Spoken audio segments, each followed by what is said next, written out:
Eu fiquei com uma dúvida, e eu confesso que é uma dúvida, e eu acho que considero relevante e preocupante. O Grêmio vem errando muito nas suas contratações. A grande última contratação que o Grêmio fez, está dando um baita retorno, é o Diego Souza, pelo menos na minha compreensão. Talvez o Grêmio agora tenha acertado no Thiago Santos, contra o senso comum, contra inclusive alguns jornalistas dos quais eu me incluo aqui dessa bancada, talvez tenha acertado. Eu não acho ele esse extra classe, mas talvez seja um jogador útil, pode ser. O Grêmio vem errando demais. A gente olhar para trás, então nós vamos ficar aqui vendo de 18 para cá, assim, tem para cada um acerto tem 5 ou 6 erros. No caso do Douglas Costa, Wagner, César, Baldasso, JB, parece que o Grêmio descobriu depois que o jogador teve uma sequência de lesão. Ora, tu vai pesquisar o jogador, tem um centro de pesquisa para isso, antes de tu fazer o assédio. Parece que o Grêmio primeiro fez o assédio, se entusiasmou com isso, se assustou com o número. Vamos dar mais uma conferida, mais uma investigada. Puxa vida, mas o cara nos últimos 3 anos, o cara tá mais no DM do que à disposição dentro de campo. Não, o processo tá errado, César. Foi exatamente. Eu acho que tem uma. O grande ponto dessa discussão é a dificuldade que o Grêmio está tendo, e que teve até, eu nem vou colocar para frente, vou colocar para trás, que o Grêmio teve para comunicar.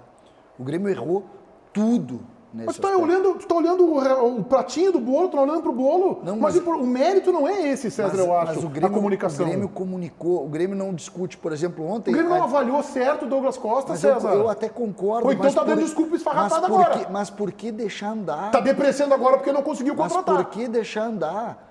O Grêmio vem de um episódio borré do jeito que foi.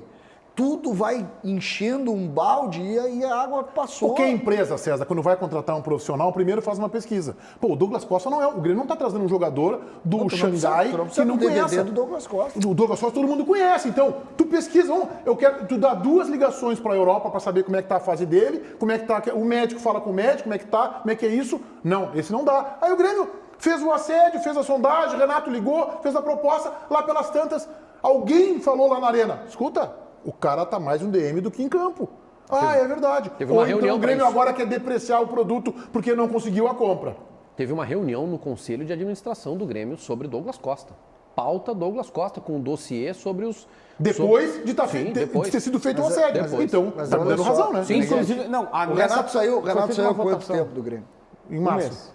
Um mês, já faz o mês. O Renato, foi abril. Em uma das entrevistas, disse que falou com o Douglas Costa e nós estamos discutindo isso um mês depois. O Grêmio comunica mal.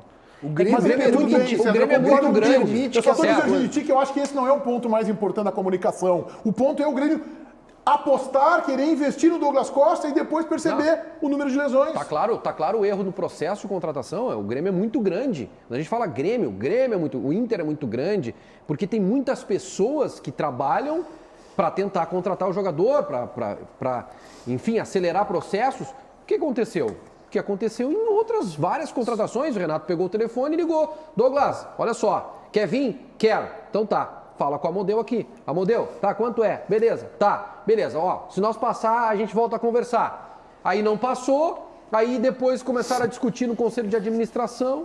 A resposta para essa situação, ela está exatamente na entrevista de 17 minutos do Marcos Hermann para a Rádio Bandeirantes, que falou outros assuntos, a gente vai rodar aqui, Jean-Pierre e tal, várias situações interessantes, mas ele diz o seguinte: primeiro fala sobre reforços, que não pode mais errar, que tem que ser assertivo, que tem que ter bons jogadores, mas ele diz um detalhe que é super interessante, que talvez não chega para o torcedor. Ele falou o seguinte: nós não podemos mais, não foi esse o termo que ele usou, mas foi isso que eu entendi, tá? Por minha conta, desorganizar o departamento de futebol.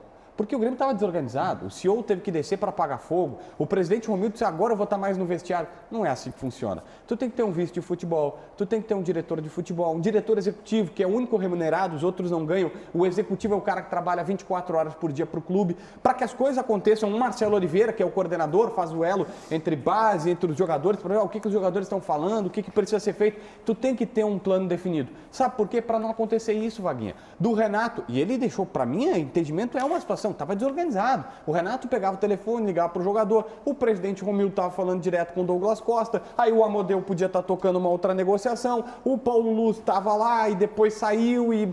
Não pode ser assim. O problema é que o processo estava desorganizado. Tomara que organizem e aí vão acontecer situações. Essa referência que o Meneghetti faz de o Grêmio procurar é exatamente esse ponto que o JB coloca, Meneghetti. O Grêmio acabava discutindo um assunto antes de ver o básico. Ou que não tinha dinheiro, ou que não tinha condição física, porque tratava de outro jeito. O Grêmio tem 3 episódios esse ano, que é de tu dizer, mas vem cá, o Rafinha, o Grêmio desmoralizou o Rafinha e contratou o Rafinha uma semana depois.